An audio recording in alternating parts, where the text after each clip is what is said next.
and working with the ministry responsible from FCDC and from the Pastoralist Forum so that we can harmonize our thoughts and see to it that Equalization Fund becomes the instrument for reducing inequalities that was intended in our Constitution.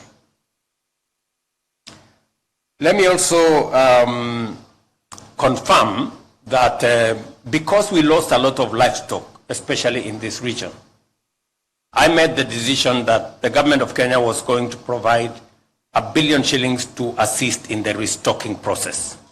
That program is continuing, and I will be back here in January so that the livestock we will have bought, we will come and distribute to the homes. We are targeting 10,000 households to give them livestock for the restocking exercise. So God willing, we will be back here in January to continue with that exercise.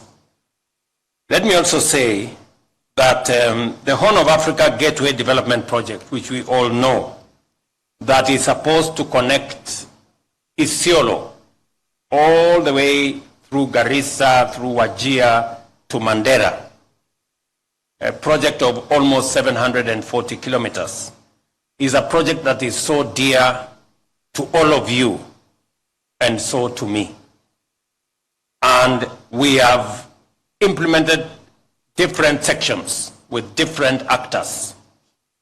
Let me now confirm that the section from Modogashe to Samatar that was contracted under annuity, and that from Ramo to Mandera that was also contracted under annuity, we're going to change it and make it a normal road construction project so that we can get it off the challenges that annuity has gone through, and by the time I come back here, I will have a way forward.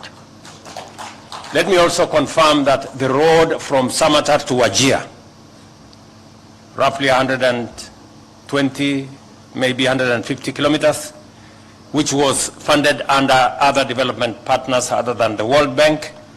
Now that the coordination of this program is coming to my office, I will follow it up so that again we can complete that section of the road and make sure that we can drive on tarmac from Nairobi to Mandera.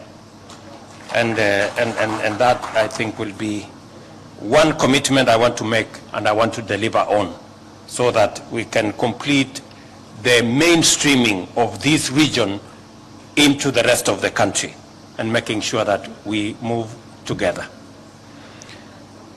Let me also confirm that in line with our strong partnership with pastoral communities and our strategic commitment to unlocking the potential of arid and semi-arid areas and other pastoralist rangelands, I commit that the resolutions of this summit will be translated into collaborative action, policy frameworks, and government projects. This will involve coordination with parliamentary caucus, of course, and the county leadership. Mpunguze hii maneno kidogo hii. Naona mnasema iko protocol. Protocol ni kitu kidogo. Wachana na protocol. You know? Sometimes I go to meetings and I even I speak fast before the MCA. And I'm not bothered about who speaks when, how, at what point, you know. So don't be too much bothered about protocol. You know, let us let's work together. Sawa sawa.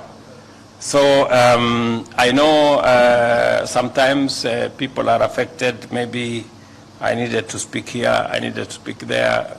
Pole pole, you know. Bora si tumeongea sisi wote. Haijalishi watu hawatakumbuka nani aliongea before who. Watajua tu kuna watu waliongea hapo na kila mtu alisema mambo yake na sasa tuko sawa. Si ndio?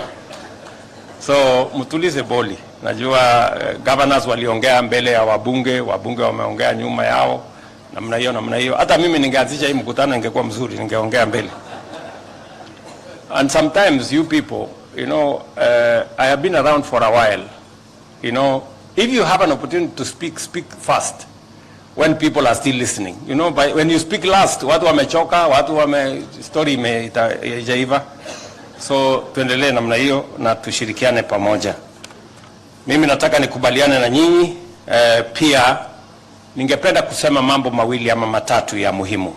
Pia mbali na yale yote nimeyasema hapa, usalama wa nchi ni ya muhimu sana, na sisi wote tuko na sehemu ya kuchangia katika mambo ya usalama. Kazi ambayo tumefanya kwa miaka miwili, nilisema ya kwamba we are going to modernize the security equipment that we have and improve on the security architecture and make it much more people-centered. We will involve leaders, we will involve citizens in making sure that